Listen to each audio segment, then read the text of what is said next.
I just wanted to start off in a different way. I'm back, ladies and gentlemen, lounging with Lisa, the video series that has me lounging while coming at you thoughts of the day. I switched to my regular studio here out front where I won't be bombarded with flies and hopping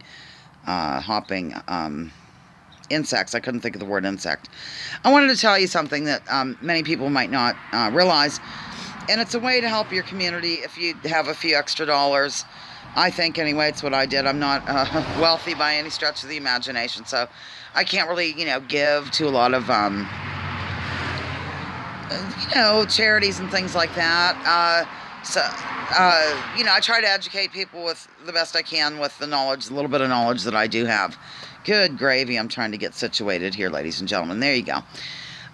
Okay.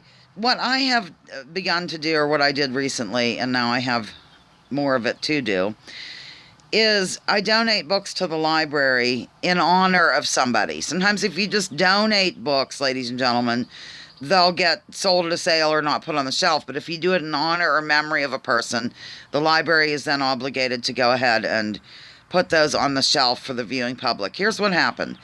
I went down to the library. It must have been, I don't know, November or something.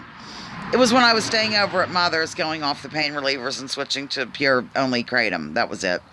And we went down to get some books, and I was looking for people like Noam Chomsky, Thom Hartman. Who else did I look for? Michael Parenti, whoever, just people that, even Oliver Stone's The Untold History of the United States in the book form. I was looking for people that didn't toe the, I guess, mainstream historical narrative and things like that, or that some might call that are liberal or something. I don't really see it that way, because I try not to see it in any kind of way. And I didn't see any alternative type books. I guess that's what I'm trying to say here. And I'm asking the librarian, no, we don't have that. No, we can order that. No, they have that in Buffalo or something. Not Buffalo, Tionesta. And we can get it for you or whatever. So I got a little bit upset about it. I called into the Thom Hartman show, and he explained to me what the story is there with the book scenario. And I thought I'd tell you because it came as a surprise to me. Excuse me. And I think it, might shock other people too. I'm gently trying to reach for my coffee. I drink coffee throughout the day. In case you haven't noticed, I need a sip from my sponsor of the day. Bernie did something good actually recently. I've been upset with him, but I'm going to forgive him in a minute. Okay. I told Thom Hartman that I went to the library. I told him what I just told you, and that they seem to only have like mainstream American exceptionalism, history written by the victor kind of stuff, blah, blah, blah. And he pointed out to me how this goes.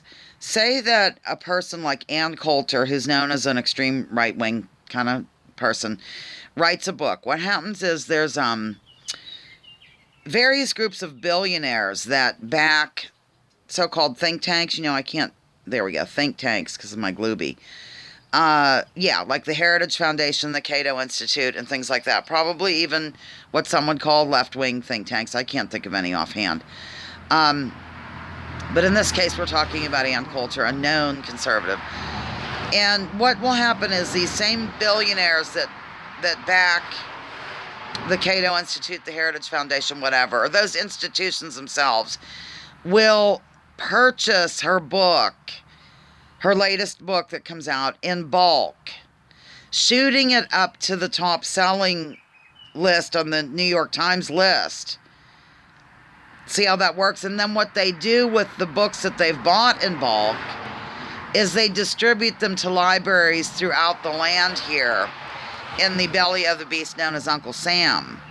So, and Thom Hartman explained that they'll donate them, like, say, 2 or 3 at a time, ladies and gentlemen. So, say that you check out the one copy of the Ann Coulter book, there's 2 more on the shelf waiting for the next person. Thereby sort of pushing a, dare I say, right-wing narrative, throughout the land, when it's the only opinion available to you, even at your public library, is what I'm trying to say. Now, Thom Hartman pointed out to me during this phone call that he has written 27 books, ladies and gentlemen, and not one time have they been bought in bulk. So this was an interesting thing for me. So what I did is I've mentioned Miko Peled, the general's son. You might have noticed I mentioned Miko Peled. I'm sorry. For those who have looked at all my videos, you'll know why I'm laughing. Okay. He wrote this book called The General's Son, and it basically lays out the true history of Israel, Palestine. And clearly that wasn't going to be on our library shelves. So what I did, with a little bit of money I had, I was able to buy 3 copies of that, I think on eBay. And I donated one to the library. Now, my mother's reading one, and I'm going to keep one. But when Mother's done with it, she's going to take it to her church library. And then people can, get it there. I've done that, too, with, I haven't donated the books. I have them sitting here ready to go down.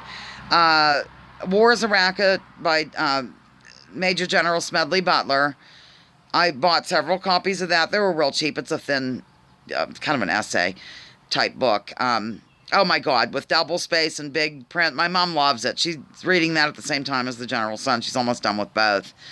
I'm going to donate those. And also Breaking Through Power by Ralph Nader. I bought these in a cheap way on eBay, like any little bit extra money I get, because I'm on a fixed budget too. If it weren't for Perpetual, I'd be living next door with my mother.